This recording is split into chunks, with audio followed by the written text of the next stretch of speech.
एक जापान का व्यक्ति था, बिजनेसमैन था, वो बिजनेस करने के लिए हिरोशिमा पे गया था। तो गया जब हिरोशिमा में ना, तो हिरोशिमा जैसे पहुंचा तो हिरोशिमा में ब्लास्ट हो गया, बट वो ब्लास्ट उससे थोड़ा दूरी पर था, तो वहां से वो भाग निकला। रेडिएशन फैलने से पहले क्या हो गया, भाग गया।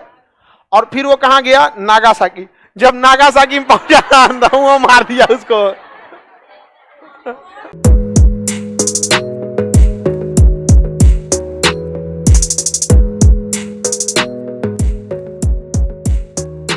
आप कहेंगे दे परमाणु बम फूट लो, जा बगल वाला देखा एकरा का हो गिलो, कहेगा रे हमू मर गिलो रे। दूना मर के अपने आत्मा से बता, देखता हमारे शरीर दूर से कैसा लगतो। संजय ने अचानक, तो वो दिखता नहीं है आपको, आप वो फिल्मी वाला बम मत समझिएगा कि आग लग गया चिल्ला रहा है मामा ठाकुर। वो पेट्रोल बम नहीं है, नहीं समझे, ये रेडिएशन वाला बहुत खतरनाक। ये इसके बाद आता है गामा रेज। कौन सा रे, गामा रे। आपको पता है शरीर में सबसे गहराई तक कौन जाती है, कौन रे, गामा रे। आपका शरीर का हड्डी गुड्डी सब छेद छत के चल गए।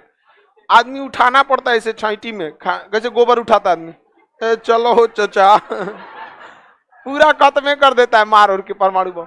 अच्छा, इनकी गति भी देखिए प्रकाश की चाल से। आपको पता है एक्सरे प्रकाश की चाल से चलता है।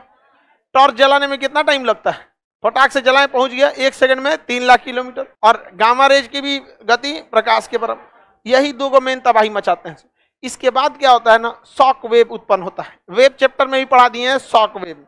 कौन सा वेव, शॉक वेव, प्रघाती तरंग।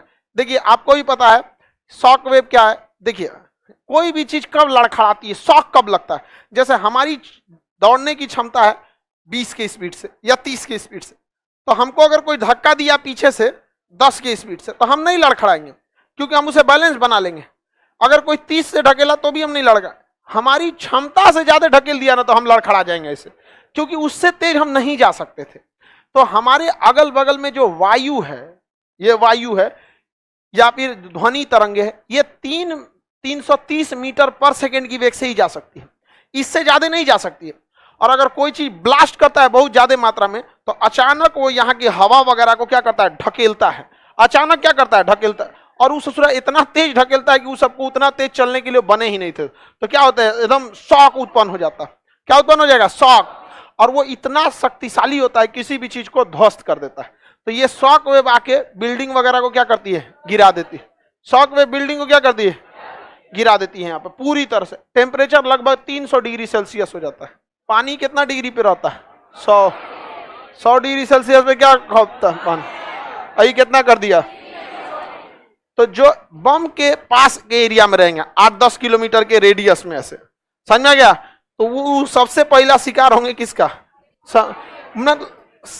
सबसे पहले तो इन्हीं का, कोई भी शिकार इन्हीं दोनों का होगा। लेकिन ये उनको जला के क्या कर देगा, खत्म कर देगा। तो जो पास के एरिया में पकड़ा गए, 10 किलोमीटर के रेंज में क्या हो गया, पकड़ा गए, उनको तो जल के मरना है। और जो पास के एरिया में बिल्डिंग पकड़ा गया, उनको शॉक वेव से। अब बाकी आप अगर 70, 80, 100 किलोमीटर भी दूर है ना, तो ये देख रहे हैं एक्सरे वगैरह निकल रहा है, समझ में आ रहा है ना, एक्सरे और गामा रे जा रहा है यहाँ पे। ये आपको तो चौपट करेगा ही, और डीएनए को भी चौपट कर देगा। अगर बच गए तो बाल बच्चा जो होगा उसके अंदर अपंगता आ जाएगी वहां पर। तो ये बहुत ज्यादा क्या होता है, हानिकारक होता है। क्या होता है, हानि। हमेशा इसे क्या किया जाता है, कंट्रोल इन्वायरमेंट में क्या बनाया जाता है, बिजली बनाया जाता है। कंट्रोल इन्वायरमेंट में क्या बनाया जाता है, बिजली। 1986 में यूक्रेन में एक जगह था बिजली घर, जिसका नाम था चेरनोबिल। चेरनोबिल जो जगह था, इसमें क्या बन रहा था, कंट्रोल्ड इन्वायरमेंट में बिजली। अचानक वहां प्रेशर बढ़ गया और वो बिजली क्या गया, ब्लास्ट कर गया। जैसे ब्लास्ट किया बस वो क्या हो गया, अनकंट्रोल। और जैसा अनकंट्रोल हुआ क्या बन गया, परमाणु बम। अब परमाणु बम बना तो वहां क्या निकला, एक्सरे, और क्या हुआ, गामा और शॉक। वो खाली जगह पे बनाया गया, सब उधियाइए गया था वहां पे। और टेम्परेचर कितना हो गया, 300। इतनी भयानक तबाही मची थी जिसका कोई हद नहीं। वहां पर सारे लोग मारे गए थे। उसके बाद जो फायर फाइटर आए थे आग बुझाने के लिए, उनके ऊपर लग गया रेडिएशन। किस चीज का, अल्फा बीटा गामा। किसका लगा, अल्फा बीटा गामा। पूरा का पूरा उनका क्या हो गया, शरीर रेडिएटिव हो गया और वहीं पे क्या हो गया, मर गया। जो हेलीकॉप्टर था ना, हेलीकॉप्टर के चारों ओर क्या आ गया था, रेडिएशन। अल्फा बीटा गामा दिखते नहीं जैसे कोरोना दिखता है। अब हमारे हाथ पे कोरोना रहेगा दिखेगा? अब हाथ पे कोरोना दिखबे नहीं करेगा, किसी को छू देंगे तो ऊपर हो जाएगा कोरोना। वैसे ही रेडिएशन भी दिखता नहीं है, और लेकिन वो रेडिएटिव हो जाता है। तो बाद में क्या किया गया, उस एरिया में जितना ट्रक, गाड़ी, जहाज, हेलीकॉप्टर, पत्रकार, कैमरा सहित पत्रकार को दफना दिया गया। अंदर कुचा कचा खींचते रहो। हाँ, जिंदा कैसे रे बकलो, इतना बड़का, अरे काला खांसी कह रहा कि जिंदा दफनाया गया था। बताओ, इतना भयानक हमला के बाद कहने कौन बचेगा? तेल चट्टा बच जाएगा सब। कॉकरोच, कॉकरोच की बाहरी त्वचा काइटिन की बनी होती है, काइटिन पर इस रेडिएशन का कोई असर नहीं पड़ता। उस सोच क्या हो जाएगा, बच जाएगा।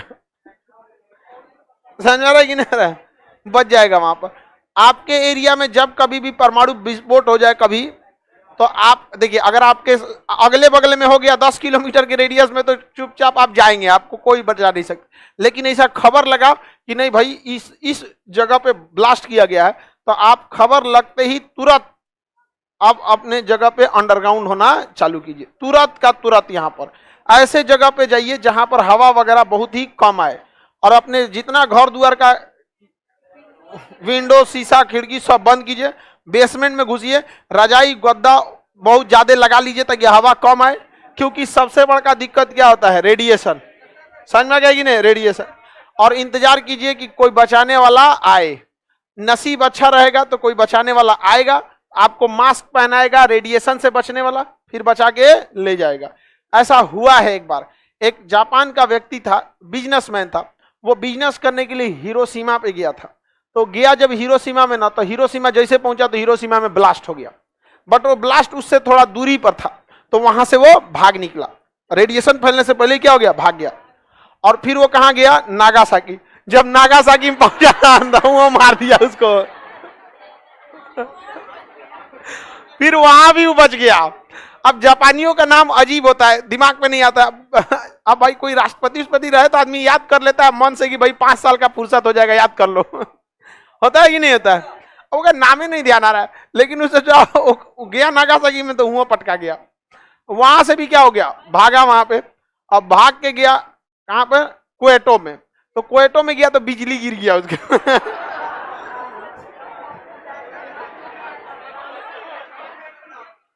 और फिर उसमें भी ससुरा बच गया वो। फिर वो मरा था अपनी मौत से। इसको कहा जाता है नसीब। समझ में आ गया कि नहीं आएगा? कभी कभी यमराज भी छुट्टी पे रहते हैं। बताइए, ऐसा ऐसा तो नसीब होता है। अब बताइए, हमारे यहाँ के साइरस मिस्त्री साहब, टाटा के जो टाटा सन्स के सीईओ थे, वो रोड एक्सीडेंट में उनकी क्या हो गई, डेथ। हालांकि जो उन्होंने गलती किया वो अमूमन 99% लोग गलती करते हैं। सीट बेल्ट बट आगे के लोग पहनते हैं, और इवन जो पुलिस भी चालान काटती है ना, तो सीट बेल्ट बस आगे वालों का काटती है, पीछे वालों का नहीं। सीट बेल्ट होता क्या है, सीट बेल्ट बहुत जरूरी होता है।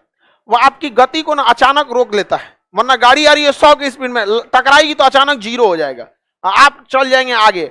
अब वो पता चला सीट जो है आगे, उस पर 100 की स्पीड से अब छाती लड़ जाएगा, सब किडनी, हार्ट, गुर्दा, फेफड़ा सब पचक जाएगा इसे अंदर है। जा भाई, आप खुद से सोचिए ना, आप 50 की स्पीड में दौड़ के दीवार से ऐसे टकराइए तो देखिए क्या हो रहा है।